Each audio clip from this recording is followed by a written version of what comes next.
দেখছেন এটি নিউজ। সন্ধ্যা ৬টা নিউজ আওয়ারের সঙ্গে রয়েছে আমরা দুজন, আমি মারিয়া শিমু এবং আমি মাশা শশী। প্রথমেই সংবাদ শিরোনাম দেখে নেব।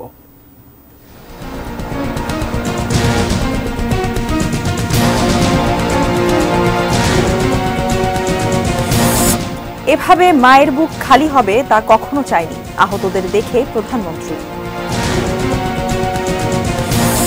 কাল থেকে মঙ্গলবার পর্যন্ত ৯টা থেকে ৩টা অফিস। মোবাইল ইন্টারনেট চালু করতে বৈঠক আগামীকাল।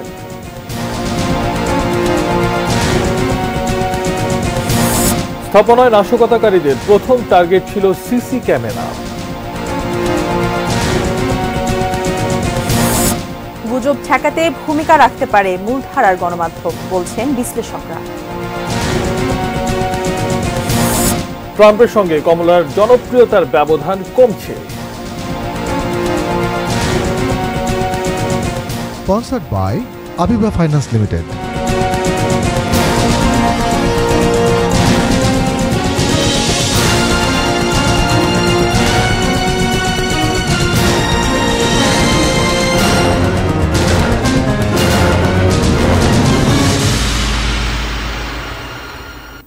সংবাদ শিরোনাম দেখছিলেন। VSL Angle Channel HB VSL Vikrampuর Steel Limited।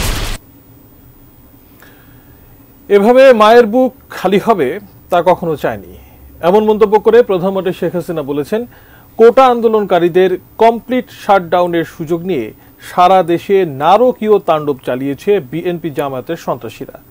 জাতীয় অর্থোপেডিক হাসপাতাল ও পুনর্বাসন প্রতিষ্ঠানে সাম্প্রতিক সহিংসতায় গুরুতর আহতদের দেখতে গিয়ে প্রধানমন্ত্রী আহতদের সুচিকিৎসার নিশ্চয়তাও দিয়েছেন। রেজন ফয়জের রিপোর্ট। কোটা সংস্কার আন্দোলন ঘিরে সহিংসতায় আহতদের দেখতে শনিবার সকালে পঙ্গু হাসপাতাল নামে পরিচিত জাতীয় অর্থোপেডিক হাসপাতাল ও পুনর্বাসন প্রতিষ্ঠান নিটোর পরিদর্শন করেন প্রধানমন্ত্রী শেখ হাসিনা।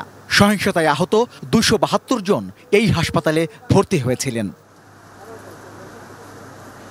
প্রধানমন্ত্রী এ সময় গুরুতর আহত চিকিৎসাধীন কয়েকজনের সঙ্গে কথা বলেন এবং তাদের চিকিৎসার খোঁজ খবর নেন। আহতদের অবস্থা দেখে আবেগ আপ্লুত হয়ে পড়েন প্রধানমন্ত্রী। সহিংসতায় যারা মারা গেছেন তাদের আত্মার মাগফিরাত কামনা করে আবেগ আপ্লুত শেখ হাসিনা এই সময় বললেন, এভাবে আর যেন কোনো মায়ের কোল কখনো খালি না হয়। আর এইভাবে মায়ের কোল খালি হোক এটা আমি চাই না, কারণ আমি তো বাবা মা সব হারিয়েছি, আমি তো জানি হারাবার ব্যথা কত কষ্ট, কিন্তু সেই কষ্ট বুকে নিয়ে তো ফিরে আসতে এদেশের মানুষের জন্য। এখানে আমার তো কোনো চাওয়া পাওয়া নাই। এ সময় সহিংসতায় আহতদের সুচিকিৎসার নিশ্চয়তাও দেন তিনি। আজকে চিকিৎসার জন্য যা যা লাগবে আমরা করে দেবো, করে দিচ্ছি। আর যারা পা হারিয়েছে বা হাত হারিয়েছে আমরা কৃত্রিম পায়ের ব্যবস্থা করে দেব, যাতে তারা আবার সুস্থ মানুষের মতো চলতে পারে, নিজের কাজ করতে পারে। সব দাবি মেনে নেবার পরও কোটা আন্দোলনকারীদের কর্মসূচি বিএনপি জামায়াতের সহিংসতাকারীদের সুযোগ করে দিচ্ছে বলেও মন্তব্য করেন প্রধানমন্ত্রী। সমস্ত দাবি মেনে নেওয়ার পরেও তাদের আর সেই শাটডাউন শেষ হয় না, কী কারণে আমি বুঝি না।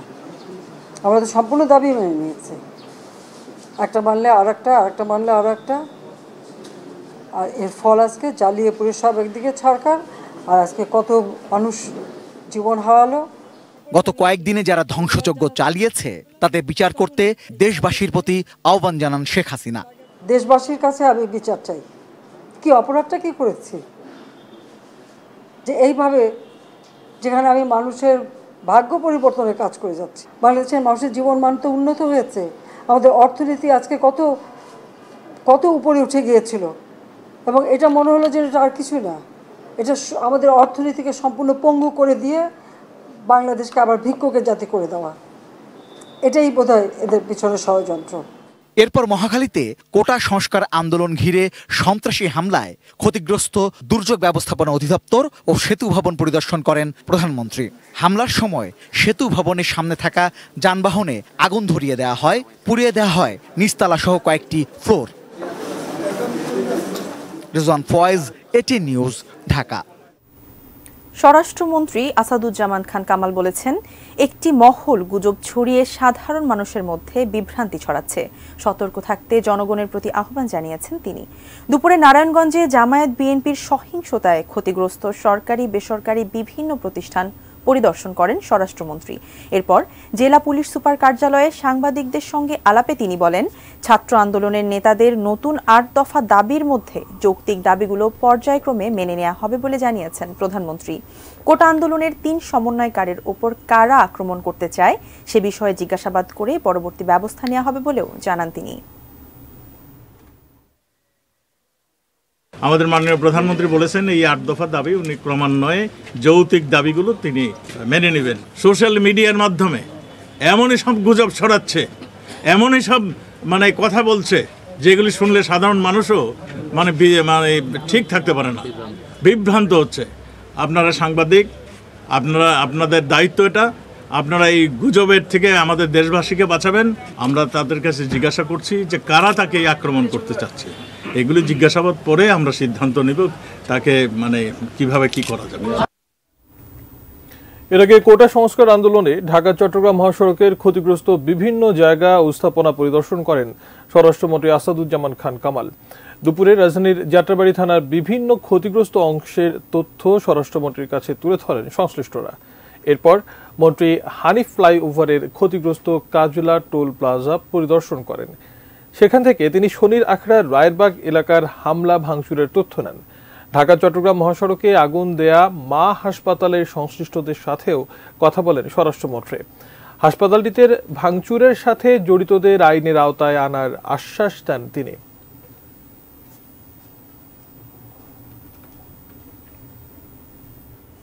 কোটা আন্দোলনের সময় সহিংসতায় নিহতদের পরিবার ও আহতদের পাশে থাকবে 14 দলীয় জোট। শনিবার দুপুরে ঢাকা মেডিকেল কলেজ হাসপাতালে আহতদের দেখতে গিয়ে কথা জানান জোটের সমন্বয়ক ও মুখপাত্র আমির হোসেন আমো। 14 দলের নেতারা আহতদের চিকিৎসার খোঁজ খবর নেন। দলমত নির্বিশেষে আহত সকলে যেন যথাযথ সেবা পায়, হাসপাতাল কর্তৃপক্ষকে সে অনুরোধ জানান জোট নেতারা। পরে সাংবাদিকদের আমির হোসেন আমো বলে, আহত ও নিহতদের তালিকার কাজ চলছে। সরকারের পাশাপাশি দেশবাসীও যেন ক্ষতিগ্রস্ত মানুষের পাশে দাঁড়ান সে আহ্বান জানান তিনি।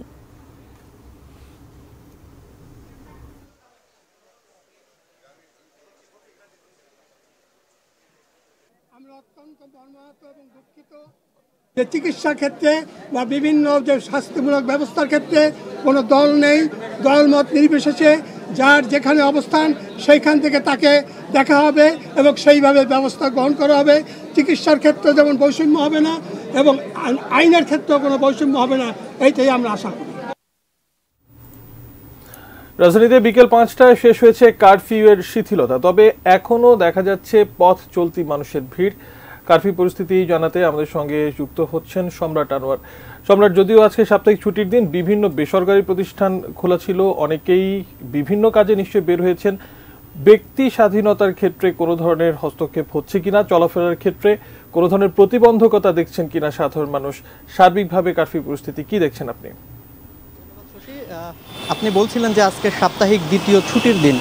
দ্বিতীয় ছুটির দিন হিসেবে যে ধরনের যানবাহন চলাচল করার কথা এবং যে ধরনের সড়কে ব্যস্ততা থাকার কথা সেটি আমরা দেখছি। যদিও আপনি বলছিলেন যে 5টার দিকে আবারও পুনরায় কারফিউ জারি করা হয়েছে এবং শিথিলতার যে ব্যাপারটা কালকে এবং আজকে অর্থাৎ শুক্রবার শনিবার 2 ছুটির দিনে আমরা দেখেছি যে 9 ঘন্টার কারফিউ শিথিলতার দিয়েছিল সরকার। এবং তারপর আমরা আজকে যেটি দেখেছি যে 5টায় যদিও নতুন করে কারফিউ শুরু হয়েছে, কিন্তু 1 ঘন্টা পরেও আমরা দেখছি যে সড়কে যানবাহন চলাচল যথারীতি আছে এবং গণপরিবহনগুলোও চলছে। আপনি আমার সহকর্মী যদি দেখায় যে গণপরিবহন সিএনজি চালিত অটোরিকশা চলছে, বাসগুলো চলাচল করছে এবং মানুষজনও কিন্তু খুব স্বাভাবিকভাবেই জীবনযাত্রা তাদের নির্বাহ করছে। আপনি একটি কথা বলছিলেন যে মানুষজনের যে ব্যক্তি স্বাধীনতা, সেটি যদি বলি যে আসলে ব্যক্তি স্বাধীনতার কোনো ধরনের হস্তক্ষেপ অন্তত আমরা দেখছি না। আপনি জানেন যে গত কয়েকদিন ধরে যে রাজনৈতিক একটা পরিস্থিতি ছিল, যে আন্দোলনের একটা পরিস্থিতি ছিল, সেটা কিন্তু বেশ সহিংস পর্যায়ে চলে গিয়েছিল এবং সেই সহিংস পর্যায়কে যাতে ঠান্ডা করা যায় অর্থাৎ শৃঙ্খলায় আনা যায় সেটার কারণেই কিন্তু কারফিউ দেওয়া হয়েছিল। এবং আমরা দেখেছি যে গত 4 দিন ধরে যথাযথভাবে এই যে সহিংস ঘটনা সেগুলো কিন্তু কমে গিয়েছে এবং মানুষের জীবনযাত্রা কিন্তু স্বাভাবিক হতে শুরু করেছে এবং তারই প্রভাব আমরা দেখছি যে এখন সড়কে গতকালও যেমন ছিল আজকেও আছে এবং দেখছি যে 5টার পর থেকে কারফিউ শিথিল হওয়ার পরও মানুষজনের যে যাতায়াত, যারা অফিসে এসেছেন এবং তারা যাতে বাড়িতে ফিরে যেতে পারেন ঠিকঠাক মতো, সেই অনুযায়ী কিন্তু তারাও চলাচল করছে, যানবাহনগুলো যথারীতি আছে এবং আইনশৃঙ্খলা রক্ষাকারী বাহিনীও কিন্তু তাদের উপর কোনো ধরনের হস্তক্ষেপ অন্তত করছে না। অসংখ্য ধন্যবাদ সম্রাট আনোয়ার আপনাকে। আমাদের সঙ্গে যুক্ত হয়েছিলেন সংগ্রহকর্মী সম্রাট আনোয়ার। রাজধানীর কারওয়ান বাজার এলাকা থেকে বিকেল 5টা পর্যন্ত কারফিউ শিথিল ছিল, এরপর আবারও পূর্বের ন্যায় চলছে। সর্বশেষ পরিস্থিতি তিনি আমাদেরকে জানাচ্ছিলেন। আগামী রবি থেকে মঙ্গলবার অফিস চলবে সকাল 9টা থেকে বিকেল 3টা পর্যন্ত। জাতীয় পাবলিক সার্ভিস দিবস 2024 উপলক্ষে বিকেলে বিয়াম ফাউন্ডেশন মিলনায়তনে আয়োজিত অনুষ্ঠান শেষে সাংবাদিকদের কথা জানান জনপ্রশাসন মন্ত্রী ফরহাদ হোসেন। কালকে অর্থাৎ রবিবার, পরশু সোমবার এবং তারপরের দিন মঙ্গলবার অর্থাৎ 28, 29, 30 এই 3 দিন অফিস শুরু হবে সকাল 9টা এবং শেষ হবে বিকাল 3টায়।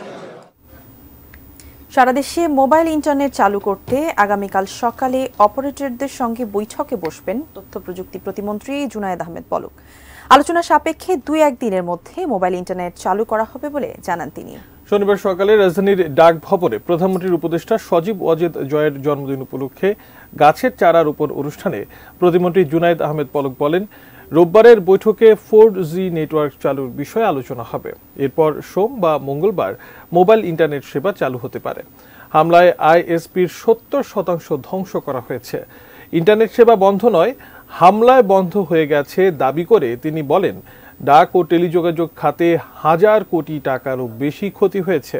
এর আগে টানা 5 দিন সব ধরনের ইন্টারনেট সেবা বন্ধ থাকার পর মঙ্গলবার রাতে সীমিত পরিসরে ব্রডব্যান্ড ইন্টারনেট সংযোগ চালু করা হয়। ইন্টারনেট যে কানেকশন, সেই ফাইবার অপটিক্যাল কেবলগুলো রিডান্ডেন্সি সহ পুড়িয়ে দিয়েছে। আমরা ইন্টারনেট বন্ধ করিনি, ইন্টারনেট বন্ধ হয়ে গেছে। আমরা আগামীকাল সকাল 9টায় মোবাইল নেটওয়ার্ক অপারেটরদের সাথে বৈঠক দিয়েছি। সেই বৈঠকে আলোচনা সাপেক্ষে আমরা যত দ্রুত সম্ভব আমরা মোবাইল ব্রডব্যান্ডটাও 4G নেটওয়ার্কটাও আমরা উন্মুক্ত করে দিব। আন্দোলনের নামে যেসব জায়গায় ধ্বংসযজ্ঞ চালানো হয়েছে আগেই সেগুলো টার্গেট করেছিল দুর্বৃত্তরা, আর সব স্থাপনায় তাদের প্রথম টার্গেট ছিল সিসি ক্যামেরা। ক্ষতিগ্রস্ত স্থাপনাগুলো ঘুরে বাকিটা জানাচ্ছেন সাব্বির আহমেদ। কোটা সংস্কার আন্দোলনের নামে বিভিন্ন সরকারি স্থাপনায় ভাঙচুর ও অগ্নিসংযোগ করা হয়েছে। আগুন দেওয়ার সময় হামলাকারীদের প্রথম টার্গেট ছিল ভবনের সিসি ক্যামেরা। মহাখালীর দুর্যোগ ব্যবস্থাপনা অধিদপ্তরে 53টি গাড়িসহ পুরো ভবনে আগুন দেয়া হয়। এ সময় শুরুতেই সিসি ক্যামেরা ভেঙে ফেলে হামলাকারীরা, বিচ্ছিন্ন করে দেয় পুরো ভবনের ক্যামেরা কানেকশন। আমাদের সিসি ক্যামেরা বহু তারা বিভিন্ন জায়গার জন্য ছিল, বিভিন্ন জায়গায় সেট করা ছিল, তারা ভেঙে ফেলেছে। মেয়র মোহাম্মদ হানিফ ফ্লাইওভার ও এক্সপ্রেসওয়ের টোল প্লাজায় আগুন ধরিয়ে দেয় দুর্বৃত্তরা। এসব জায়গাতেও প্রথম টার্গেট ছিল সিসি ক্যামেরা। পরে টোল প্লাজার অনেক বুথও তুলে নিয়ে গেছে হামলাকারীরা। রিপেয়ারের কিছু নাই, অ্যাকচুয়ালি সব নতুন করে ইনস্টলেশন করতে হবে। করতে গেলে আমাদের মিনিমাম 2 থেকে 3 মাস সময় লেগে যাবে। বিটিভি ভবনেও একইভাবে সিসি ক্যামেরায় আগে ভাঙচুর করা হয়, পরে আগুন দেয়া হয়। সেতু ভবনের প্রায় চতুর্পাশেই ছিল সিসি ক্যামেরার আওতায়। ভেতরে থাকা আনসার ক্যাম্প থেকে শুরু করে প্রবেশপথে ছিল অত্যাধুনিক ক্যামেরা। কিন্তু এই ভবনেরও সিসি ক্যামেরাগুলো ভেঙে ফেলে দুর্বৃত্তরা। কেটে ফেলা হয় অনেক ক্যামেরার সংযোগ। তারপর শুরু হয় আগুনের হোলি খেলা। ছিল বড় সিসি ক্যামেরা, ওই সাইডে ছিল সিসি ক্যামেরা, ওইখানে ছিল সিসি ক্যামেরা, মানে এর ভিতরে পুরো জায়গায় সিসি ক্যামেরা ছিল। ওই গেটের ওইখানে ছিল একটা। গোয়েন্দারা বলছেন, পরিচয় গোপন করতে তারা সিসি ক্যামেরা ভাঙলেও নানা উপায়ে তাদের ছবি সংগ্রহ করছেন তারা, তাই কেউ পার পাবে না। সিসিটিভি না পেলেও অনেকজন গোয়েন্দা ছিল, তারাও ছবি তুলেছে। সবকিছু মিলে তথ্য প্রমাণ আমাদের আছে। এই ধ্বংসযজ্ঞ দেখে মনে হতেই পারে এটি যুদ্ধবিধ্বস্ত কোনো একটি ভবন, কিন্তু আসলে এটি বাংলাদেশের একটি গুরুত্বপূর্ণ স্থাপনা, সেতু ভবন। এই অবস্থা দেখে বোঝাই যাচ্ছে যে বা যারা এসব হামলা চালিয়েছে, তারা কতটা পরিকল্পিতভাবে এসব তাণ্ডব লীলা চালিয়েছে। তাদের অপেক্ষা ছিল শুধুমাত্র একটি সুযোগের, আর সাধারণ ছাত্রদের উপর ভর করে তারা পেয়ে যায় সেই সুযোগ, চালায় ধ্বংসের তাণ্ডব লীলা। সাব্বির আহমেদ, এটিএন নিউজ, ঢাকা। ফেসবুক সহ সামাজিক যোগাযোগ মাধ্যম আপাতত বন্ধ, কিন্তু বন্ধ নেই গুজবের রটনা। কোটা সংস্কার আন্দোলন ঘিরে এরই মধ্যে ছড়িয়ে পড়েছে গুজবের নানা ডালপালা। বিশ্লেষকরা বলছেন এমন সংকট মোকাবেলায় সবচেয়ে বড় ভূমিকা রাখতে পারে মূলধারার গণমাধ্যম। স্বাধীন, দায়িত্বশীল, অবাধ তথ্য প্রবাহই ঠেকাতে পারে গুজবের ঢেউ। বিস্তারিত সাজিদা সুইটি রিপোর্টে। বেগম খালেদা জিয়া বিএনপি চেয়ারপারসন এবং সাবেক প্রধানমন্ত্রীও স্বাস্থ্য জটিলতায় হাসপাতালে ভর্তি, কিন্তু কোটা সংস্কার আন্দোলনের সুযোগে একটি মহল রটিয়ে দিল তিনি আর বেঁচেই নেই। অর্থাৎ গুজব রটিয়ে বিএনপি মনাদের খেপিয়ে তুলে পরিস্থিতি আরও খারাপ করে দেওয়াই ছিল মহলটির উদ্দেশ্য। কিন্তু যথারীতি এই গুজব পরে গুজব বলেই প্রমাণিত হলো। ম্যাডামের যে গুজব ছড়ানো হচ্ছে তার এখন আইসিইউতে আছেন, কিন্তু ভালো আছে। শুধু কি খালেদা জিয়ার মৃত্যুর গুজব? কোটা সংস্কার আন্দোলনের সবচেয়ে কঠিন সময়টিতে রটে গেল দেশের এমন পরিস্থিতি দেখে ভয়ে দেশ ছেড়ে পালিয়েছেন প্রধানমন্ত্রী শেখ হাসিনা। কিন্তু তিনি যে পালাননি, বরং বিষয়টি গুজব ছিল, প্রমাণ মিলল দ্রুতই। শেখ হাসিনা পালিয়ে গেছে, শেখ হাসিনা নাই, শেখ হাসিনা চলে গেছে, শেখ হাসিনা পালায় না। গুজব যুগে যুগে প্রতিপক্ষ ঘায়েলের শক্তিশালী এক অস্ত্র। তাই দেশে চলতি অবস্থায় ইন্টারনেট বন্ধ থাকলেও লোকমুখে নানা তথ্য বিশেষ উদ্দেশ্য নিয়ে ছড়িয়ে দিয়ে ঘোলা জলে মাছ শিকারের চেষ্টায় ব্যস্ত নানা মহল। বিশ্লেষকরা বলছেন এই গুজব ঠেকাতে পারে ফ্যাক্ট চেকের চর্চা, অর্থাৎ মূলধারার সংবাদ মাধ্যমের চিরায়ত ভূমিকা। গণমাধ্যমে সবসময় সংবাদগুলো যাচাই বাছাই করে দেওয়া হয়, তো অতএব সেখানে গুজব ছড়ানোর সম্ভাবনাটা কম। গণমাধ্যম নিয়ন্ত্রণহীন থাকবে, গণমাধ্যমের স্বাধীনতা থাকবে, কিন্তু গণমাধ্যমে কর্মরত সাংবাদিক, সম্পাদক তারা পেশাগত যে দায়িত্ব সেটা নিষ্ঠার সাথে পালন করবেন। বঙ্গবন্ধু শেখ মুজিবুর রহমান তার যে কারাগারের রোজনামচা, ওখানে তিনি স্পষ্ট করে একটা জায়গায় লিখছেন যে আইয়ুব খান যে আপনার তার পুলিশ যে গুলি করেছে সেই খবরটা ঠিকমতো দেয়া হয় নাই, এবং তাতে করে কি হলো, গুজবের ডালপালা বিস্তৃত হলো। মূলধারার যে গণমাধ্যম, তাদেরকে দায়িত্বশীলতার সাথে খবর প্রকাশ করতে দিতে হবে, সেইটাই কিন্তু সবচেয়ে বড় রক্ষা কবচ। সামাজিক যোগাযোগ মাধ্যমে গুজব বা অপতথ্য ছড়ায়, এটি যেমন সত্যি, সেই সঙ্গে এটিও সত্যি যে কোনো তথ্য যাচাই করতে ইন্টারনেট বা সামাজিক যোগাযোগ মাধ্যম বড় ভূমিকা রাখে। তাই এসব বন্ধ রেখে লাভের চেয়ে ক্ষতিটাই বেশি দেখছেন তারা। আপনাকে চিহ্নিত করতে হবে যে গুজব কোন পরিস্থিতিতে ছড়ায় এবং গুজব কারা ছড়ায়। আপনি সেই জায়গাতে অনেক বেশি নজরদারি রাখতে হবে এবং সেইখানে প্রয়োজনে আপনার নিয়ন্ত্রণও আরোপ করতে হবে। গুজব তো তখনই হয় যখন সঠিক তথ্যটা মানুষের কাছে আসে না। সবসময় দেখতে হবে চ্যানেলগুলো, গণমাধ্যম, সামাজিক মাধ্যম, এগুলো যেন সবসময় ওপেন থাকে। এগুলো যত উন্মুক্ত রাখা যাবে, গুজবের মাত্রা তত কমে যাবে। এখন যৌবন যার, যুদ্ধে যাওয়ার তার শ্রেষ্ঠ সময়, কিন্তু গুজবে কান দিয়ে যুদ্ধের উদ্যম যেন অপচয় না হয় সে ব্যাপারেও লক্ষ্য রাখার পরামর্শ বিশ্লেষকদের। বলছেন শিক্ষক ও অভিভাবকরা পারেন সন্তান ও শিক্ষার্থীদের সঠিক পথ দেখাতে। এই বয়সের ছেলে মেয়েদের মধ্যে রক্ত গরম থাকে, তো তাদেরকে যদি হঠাৎ করে একটা উড়ো খবর দেওয়া হয় তাদের বিরুদ্ধে, তারা হয়তো মনে করে এটাই সঠিক। তো এটা যেন যাচাই বাছাই করে। তো মূল্যবোধ তো ভেঙে পড়েছে। আমাদের অভিভাবকদের যে একটা সময় কর্তৃত্ব ছিল সেটা তো নাই, শিক্ষকদের যে কর্তৃত্ব ছিল সেটা নাই। সাধারণ শিক্ষার্থী যারা আন্দোলন করেছেন, যৌক্তিক আন্দোলন করেছেন, তাদেরকে একদম আস্থায় নিয়ে কাজ করতে হবে। সাজিদা সুইটি, এটিএন নিউজ, ঢাকা। কারফিউ শিথিলের সুযোগে তৃতীয় দিনের মতো খুলেছে রাজধানীর বেশিরভাগ বিপণী বিতান দোকানপাট। তবে ব্যবসায়ীরা বলছেন প্রত্যাশা অনুযায়ী ক্রেতা নেই। শঙ্কা কাটিয়ে দ্রুত আগের পরিস্থিতিতে ফিরতে চান তারা।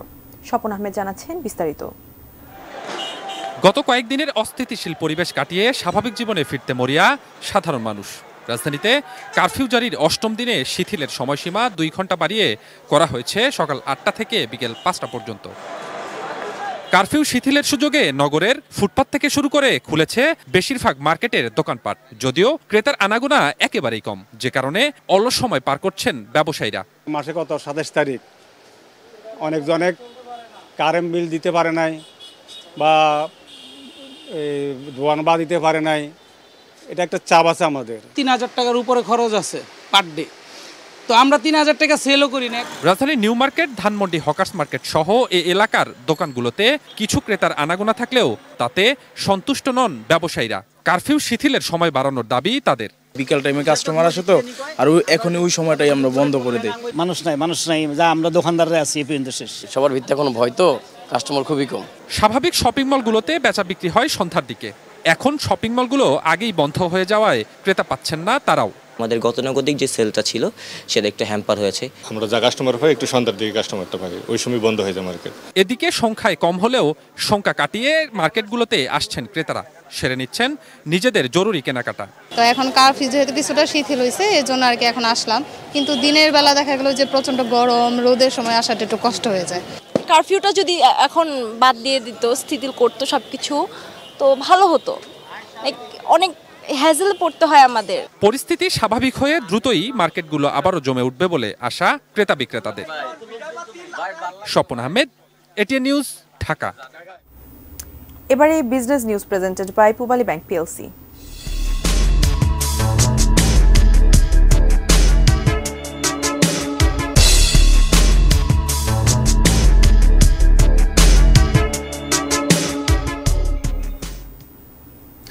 গতি ফিরছে অর্থনীতিতে, খুলেছে ব্যাংক ও আর্থিক প্রতিষ্ঠান। তবে সাধারণ ছুটিতে উৎপাদন বন্ধ থাকায় সময়মতো পণ্য রপ্তানির শঙ্কায় ব্যবসায়ীরা। অর্থনীতি বিশ্লেষকরা বলছেন, ব্যবসার পরিবেশ নিশ্চিতে গুরুত্ব দিতে হবে ব্যাংক ও ইন্টারনেট সেবায়। মাহাদি সেকেন্দারের রিপোর্টে বিস্তারিত। কারফিউ শিথিলতায় এবং সাধারণ ছুটি তুলে নেওয়ায় গতি ফিরছে অর্থনৈতিক কর্মকাণ্ডে। উৎপাদনে ফিরেছে শিল্প কারখানা, খুলেছে শেয়ার বাজারও। আমদানি রপ্তানির পাশাপাশি চালু হয়েছে ইন্টারনেট সেবা, মিলছে ব্যাংকিং সহ অন্যান্য সেবাও। ব্যবসায়ীরা বলছেন, কারফিউ থাকার পাশাপাশি সীমিত ইন্টারনেট ও ব্যাংকিং কার্যক্রমের কারণে এখনও বেগ পেতে হচ্ছে তাদের। ইন্টারনেট কানেকশনটা কিন্তু স্মুথ না। আমি আজকেও সকালবেলায় হোয়াটসঅ্যাপ চেষ্টা করলাম, হোয়াটসঅ্যাপ ঠিকমতো স্মুথলি চলছে না। ইমেল যতগুলো আসছে, আমি গত এক সপ্তাহের ইমেলগুলো আমি গতকালকে বিকেলে পাইছি। ব্যাংক খুলছে, আমাদের এখন লেনদেন শুরু হয়েছে। আমরা এখন এক্সপোর্টের জন্য এক্সপোর্ট এলসি খুলতে পারতেছি। তবে কারখানা চালু হলেও রপ্তানি লক্ষ্যমাত্রা পূরণের শঙ্কায় ব্যবসায়ীরা। টার্নওভারটা আমরা ফিল আপ করার জন্য আমরা আপ্রাণ চেষ্টা করতেছি। ডে নাইট কাজ করে হলেও আমরা টার্নওভারটা আমরা ফিল আপ করবো, কারণ আমাদের এটা এক্সপোর্ট করার বিকল্প কিন্তু আমাদের কাছে আসলে কিছুই নেই। প্রায় 10-15 দিনের একটা গ্যাপে আমরা পড়ে গেছি। এখানে একটা জটিলতা ছিল, বিশেষ করে মাল গুডস রিলিজের ব্যাপারে। অর্থনীতি বিশ্লেষকরা বলছেন, সীমিত ইন্টারনেটের কারণে বাধাগ্রস্ত হচ্ছে অর্থনৈতিক কর্মকাণ্ড। ইন্টারনেটের বিষয়ে এই জিনিসটা কিন্তু একটু চিন্তা করার দরকার রয়েছে যে বিকল্প ব্যবস্থাগুলো আসলে কি। তার কারণ হচ্ছে যে কিছু কিছু কার্যক্রম বিকল্প ম্যানুয়ালি করা যেতে পারে, আবার এটাও মনে রাখতে হবে যে কিছু কিছু কার্যক্রম আপনি অনলাইন ছাড়া করতেই পারছেন না। অতি দ্রুত সময় যেন ইন্টারনেটটা যেন একেবারে প্রত্যন্ত অঞ্চলেও যাতে ফেরত আসে এবং তারা যেন ব্যবসা বাণিজ্যগুলো করতে পারে। মূল্যস্ফীতি নিয়ন্ত্রণে সরবরাহ ব্যবস্থা স্বাভাবিক রাখার তাগিদ তার। ব্যবসা বাণিজ্যিক লেনদেন বা এই ধরনের আদান প্রদান এগুলো কিন্তু ক্ষতিগ্রস্ত হচ্ছে। মাহাদি সেকেন্দার, এটিএন নিউজ, ঢাকা। এবারে মিডল প্রেজেন্টস কৃষি সংবাদ, সুজলা সুফলা।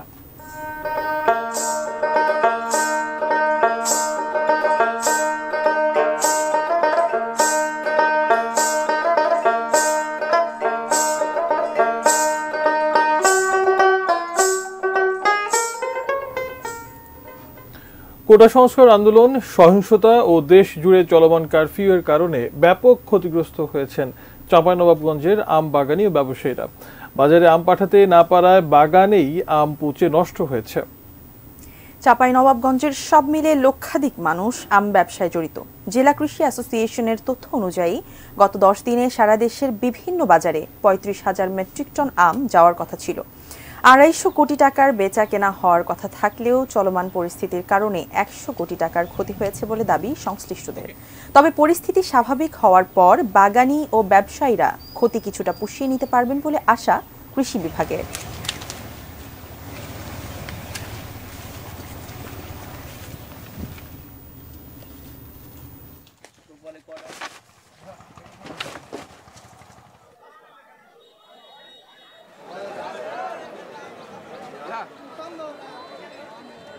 এবারে আন্তর্জাতিক প্রসঙ্গ।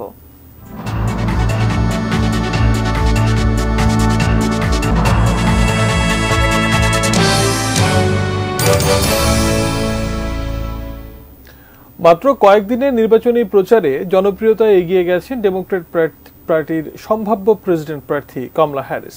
জনমত জরিপেও দেখা যাচ্ছে তার প্রভাব। প্রতিদ্বন্দ্বী ডোনাল্ড ট্রাম্পের সঙ্গে জনসমর্থনের ব্যবধানও দিন দিন কমে আসছে। আরও জানাচ্ছেন শাওন মাহফুজ। শীর্ষ ডেমোক্র্যাট নেতাদের সমর্থন পাওয়ার পর জোরে সোরে প্রেসিডেন্ট নির্বাচনের প্রচার চালাচ্ছেন কমলা হ্যারিস। আগামী আগস্টে ডেমোক্র্যাট পার্টির সম্মেলনে তার প্রার্থিতা যে চূড়ান্ত তা একরকম নিশ্চিত। বাইডেনের সরে যাওয়ায় হতাশা কাটিয়ে চনমনে ডেমোক্র্যাট শিবির কমলা হ্যারিসকে সাদরে গ্রহণ করেছে। প্রেসিডেন্ট প্রার্থী হিসেবে তার জনপ্রিয়তা বাড়তে শুরু করেছে। এরই মধ্যে বেশ কয়েকদিন নির্বাচনী সমাবেশ করেছেন তিনি, দিয়েছেন আমেরিকার ভবিষ্যতের জন্য লড়াইয়ের প্রতিশ্রুতি। বৃহস্পতিবার প্রকাশিত নিউ ইয়র্ক টাইমস এবং সিয়ানা কলেজ জাতীয় জরিপে দেখা গেছে কমলার চেয়ে সামান্য ব্যবধানে এগিয়ে ট্রাম্প। 48% ভোটার ট্রাম্পকে এবং 46% কমলাকে সমর্থন দিয়েছেন। তবে এমারসন কলেজ এবং দ্য হিল পরিচালিত জরিপে এগিয়ে রয়েছেন কমলা হ্যারিস। গুরুত্বপূর্ণ দোদুল্যমান রাজ্য অ্যারিজোনা, জর্জিয়া, মিশিগান, পেনসিলভানিয়া ও উইসকনসিনে ট্রাম্পের সঙ্গে কমলার ব্যবধান কমে আসছে। উইসকনসিন ব্যতীত বাকি 5 রাজ্যে কমলার চেয়ে সামান্য ব্যবধানে এগিয়ে রয়েছেন ট্রাম্প। উইসকনসিনে দুজনে সমানে সমান। রিপাবলিকানদের জাতীয় সম্মেলনের পর এসব রাজ্যে ট্রাম্পের সমর্থন যেভাবে বাড়বে বলে তার নির্বাচনী শিবির থেকে আশা করা হচ্ছিল তেমনটি হয়নি। এজন্যই হয়তো কমলাকে মিথ্যাবাদী, কট্টর বামপন্থী মার্ক্সবাদী বলে বিরামহীন সমালোচনা করে যাচ্ছেন ট্রাম্প। আসলে বাইডেনের বিপক্ষে ট্রাম্প যতটা সুবিধাজনক অবস্থানে ছিলেন, কমলার নাম আসার পর তার জন্য চ্যালেঞ্জটা কঠিন হয়ে উঠছে। If you don't mind, I'm not going to be nice. Is that okay? You want me to be nice? Shaon Mahfuz, desk report, ATN news. এ পর্যায়ে থাকছে ইস্পাহানি স্পোর্টস নিউজ।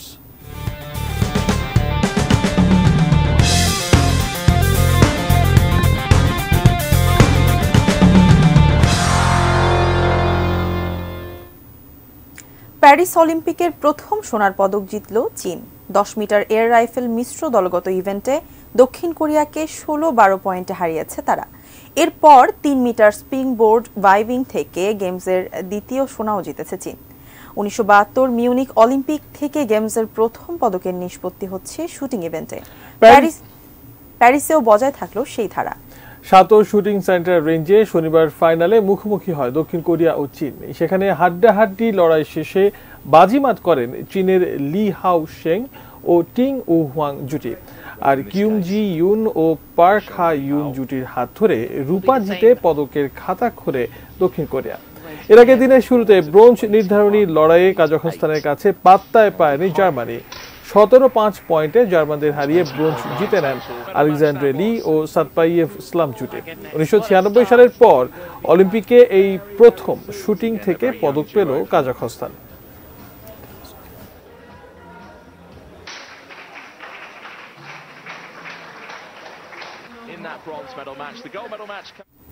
এবার এক নজরে শিরোনামগুলো জানিয়ে দিচ্ছি আরও একবার। এভাবে মায়ের বুক খালি হবে তা কখনো চায়নি, আহতদের দেখতে প্রধানমন্ত্রী। কাল থেকে মঙ্গলবার পর্যন্ত 9টা 3টা অফিস। মোবাইল ইন্টারনেট চালু করতে বৈঠক আগামীকাল।